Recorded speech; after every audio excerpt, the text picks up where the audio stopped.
Hey there, welcome back to another episode of the Tobe Hooper Marathon. Another case of Mellow Yellow. As I talk about the 1986 film Invaders from Mars. Now, Invaders from Mars was part of a three-picture deal Tobe Hooper had with Canon Films, where the first one was Life Force, then this one, then Texas Chainsaw Massacre 2. Now, this came out around June of 1986, and it did not do well. It was a box office flop, as well as a critical flop. And I know this is a remake of a film from back in the day, from the 50s. I have not seen the original film. I've heard bits about it.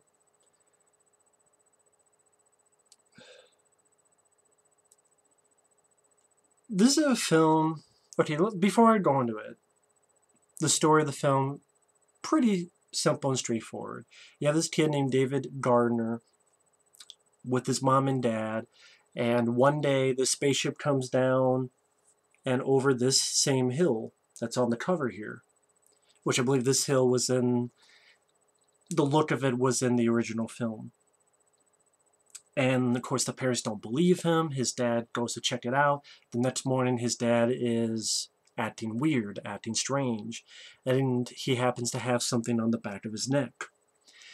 Then after that, his parents, the mom turns, the cops turn, his teacher, played by Louise Fletcher, who is in One Flew Over the Cuckoo's Nest, and all he can do is turn to the school nurse, played by Karen Black. And she's the only one he can trust. About an hour in, give or take, they finally go to the military. James Karen from Poltergeist and The Return of the Living Dead is the general. They talk to him. One thing leads to another. The military are going in to the finale, to the sand pit where the spaceship is at, to try to stop the menace from Mars. And here's what I'll say right off the bat. There are certain aspects of the film I enjoy. James Karen as the general, I thought he was a lot of fun. He says, the film is supposed to be going for a campy vibe. I know you're not supposed to take the film too seriously. When James Karen is saying something like, what was it? God, I'm trying to think. He says something to the fact of, Marines have no qualms about killing Martians, son. James Karen was good. The other guy he was with, I knew he seemed familiar, and he's this guy named Christopher Alport as Captain Curtis.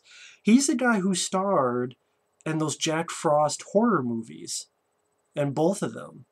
And the first one actually had fun in a silly, goofy way.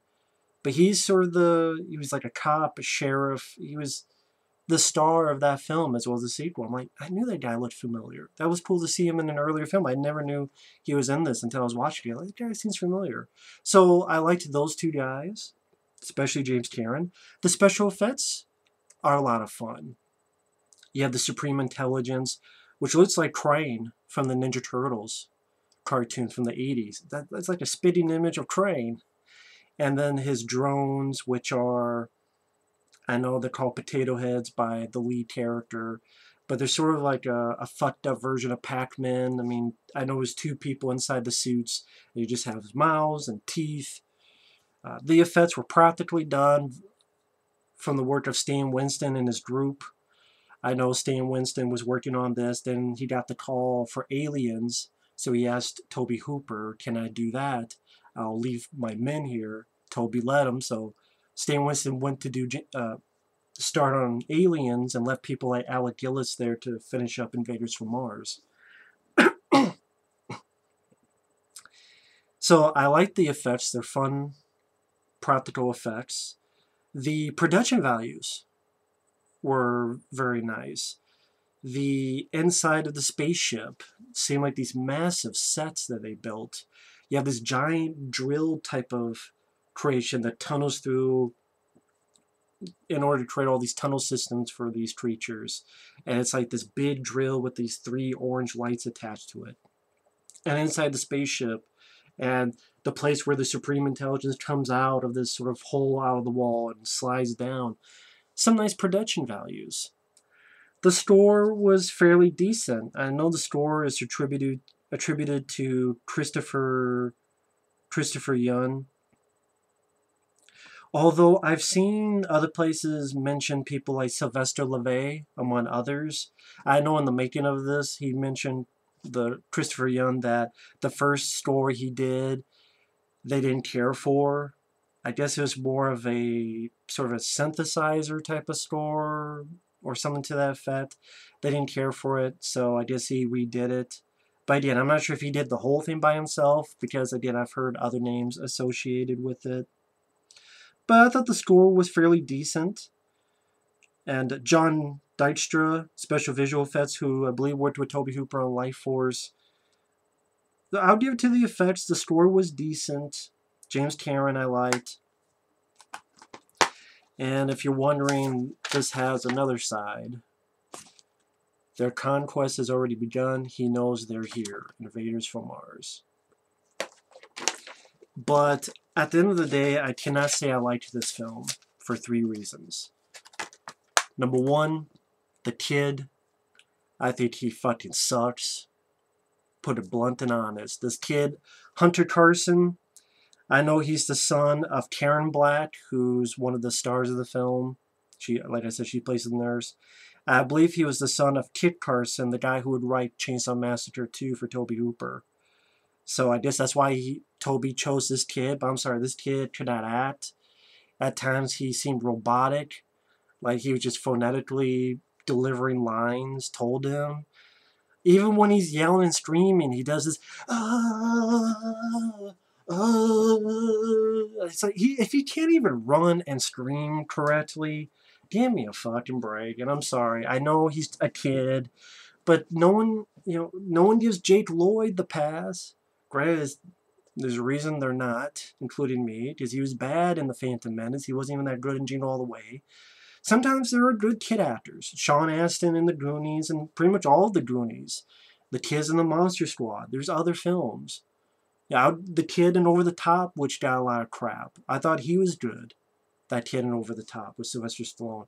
This kid, no, I can't give the pass to it. He's awful, and he's the lead. He's our star.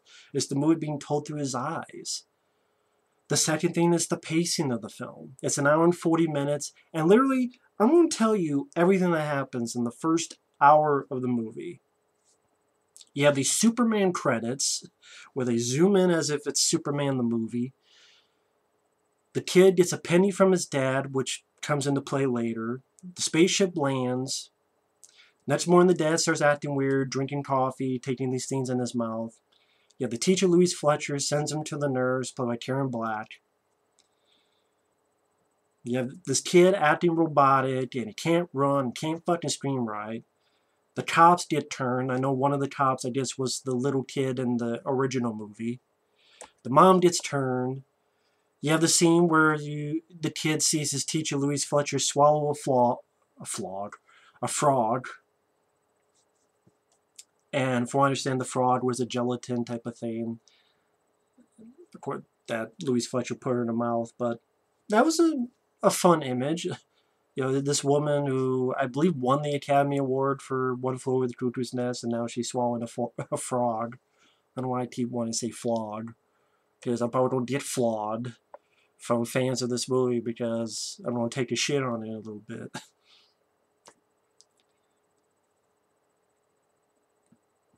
He goes to the nurse, who starts to believe him, follows the teacher to the inside of the ship, escapes, meets up with Karen Black, sees you two disappear into the sand.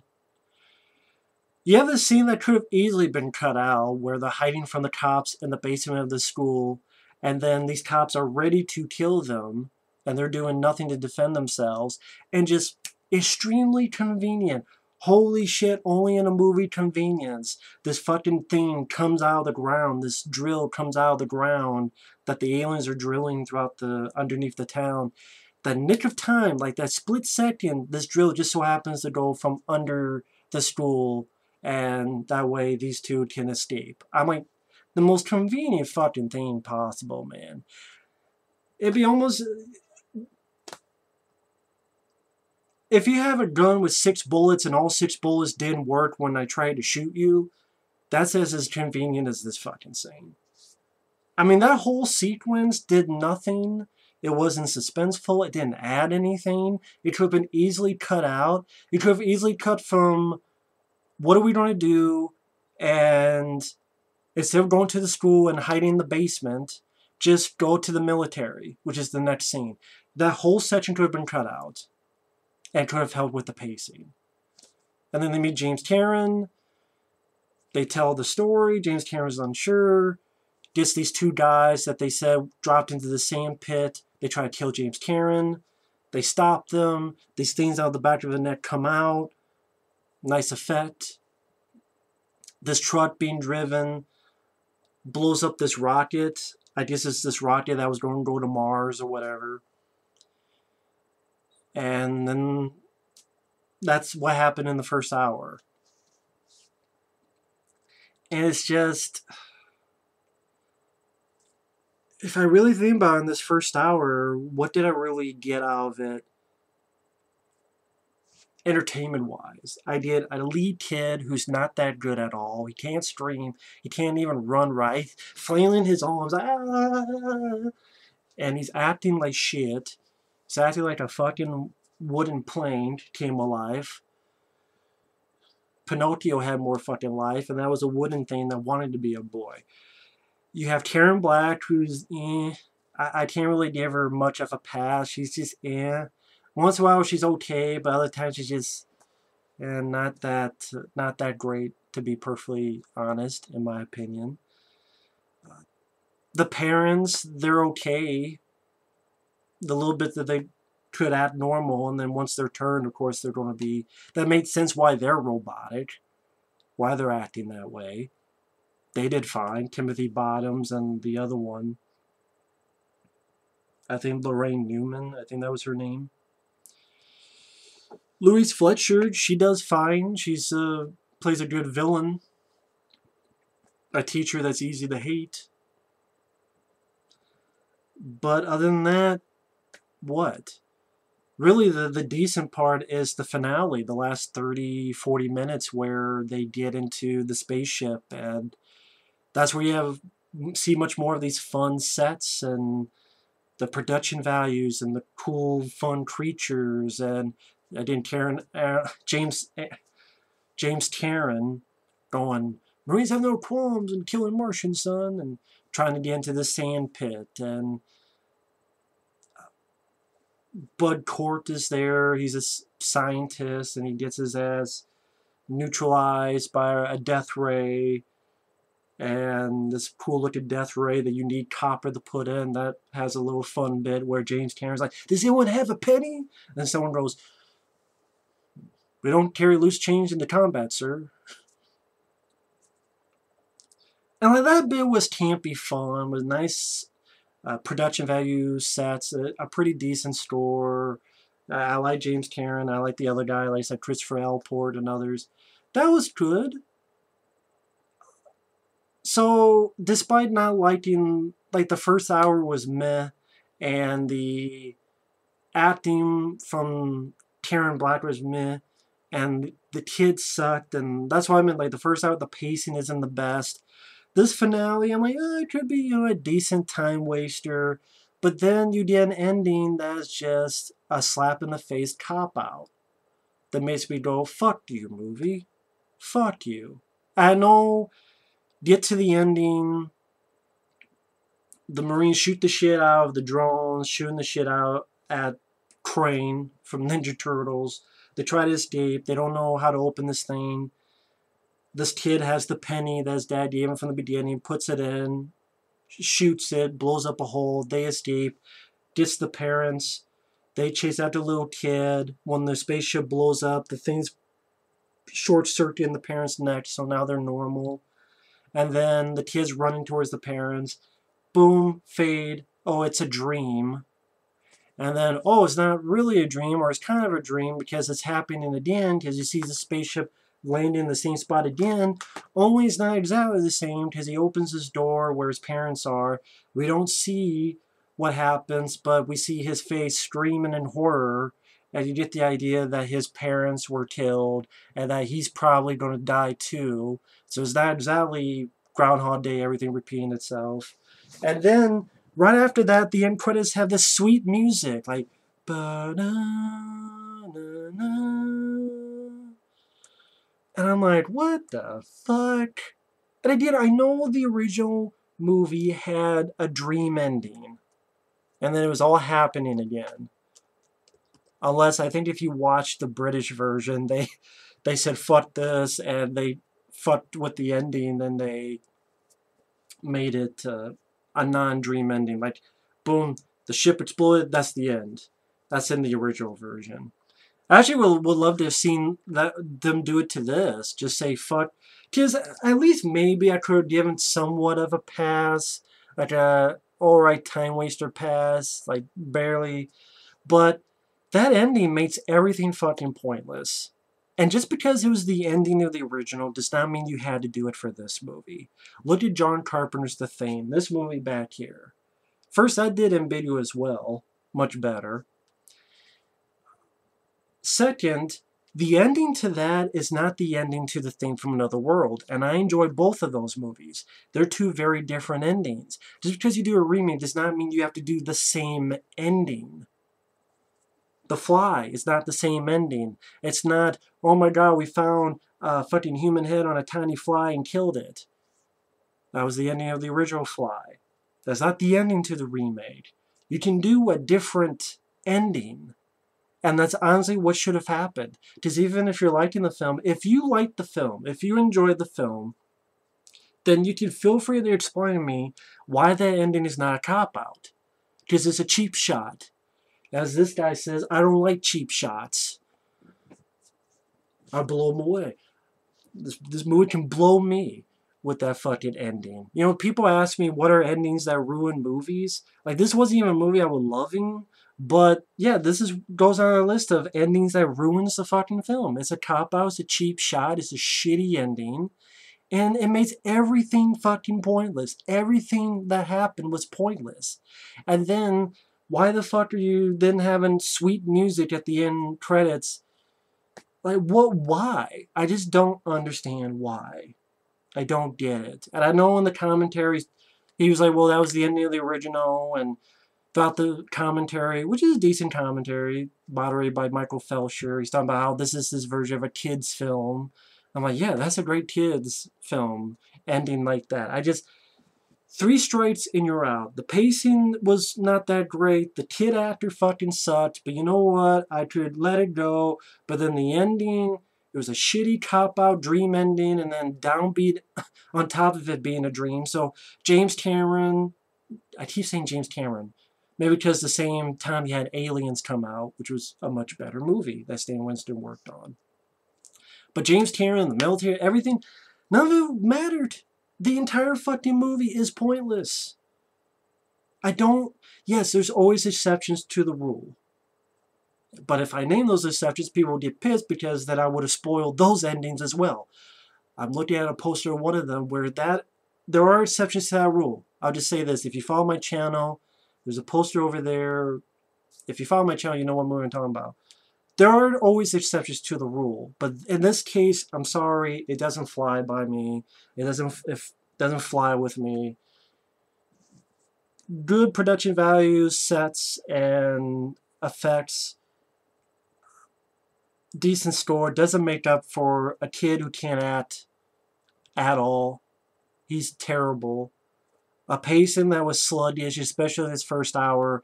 I could see points that could be cut out. Like I said, the whole scene where they're running from the cops and hide in the basement, and then this extremely convenient, oh, they just nicked of time, this fucking random thing comes out of the basement.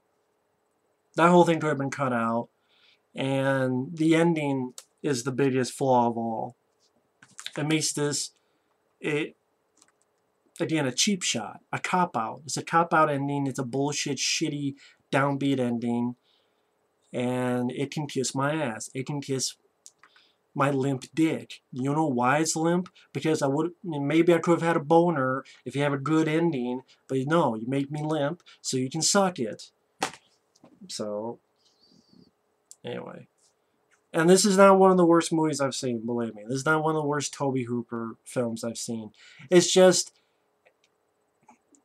the money is there, so the fun, campy production values, and the effects are there, but just the main leads and the ending, just certain things that if they fixed that, I think I would have liked it more. I would have enjoyed it a lot more. But as it is, I'm still glad to have the Blu-ray because I like the features. It's about a 36-minute making of. We have interviews with Hunter Carson, who was the star kid, Tobe Hooper, Alec Gillis, Gino Cornell, composer Christopher Young, pretty much how Tobe Hooper got the job, about remaking a film that he liked back in the day. Hunter Carson talks about how exciting it was to be on set, where everything was real, and it was big, massive sets, and the money was there. Alec Gillis and Gino Cornell, they tell a few stories, including one funny story where one of them, the Gino guy, he was in the suit with the Supreme Intelligence, trying to move it, and then all of a sudden someone's cutting with a knife to open it up and pull him out because the whole set was on fire. They tell the story much better than that. So, a fun, decent making of. You get a trailer, you get a TV spot. I'm glad to have this for the features. Again, the commentary with Tobe Hooper, moderated by Michael Felcher, is a decent commentary. Maybe just it was nice to hear from Tobe Hooper since he passed away. So, may he rest in peace. So, all that said, I can't say I'm a fan of the movie. There's certain aspects I like, but cheap shot, shitty ending, bad. This kid is horrible. I wish they would have cast someone else. And I know Karen Black is his mom and, their actual family, but I'm sorry. Weirdly enough, I don't even think they had chemistry I'm like, that's a mother and son? I remember I told my friend, and he's like, really? That's his mom in real life? It shows how little chemistry they had, even as it's not supposed to be his mom, but as a protector and younger kid, I don't know. I think they could have put, different actors and needed some tighter editing as well. So sorry. That's just my thoughts. There were better remakes in the 80s for me, whether it be John Carpenter's The Thing, whether it be The Blob from 1988, whether it be The Fly with David Cronenberg. This is not one of them. Again, I like certain aspects, but of the 3 canon films that Tobe Hooper did, at his 3-picture deal, I liked Life Force. That grew on me, and I always enjoyed Chainsaw Massacre 2. This one, not so much. But again, that's just my opinion. But either way, thanks for watching, take care, and we will see you later. Bye-bye.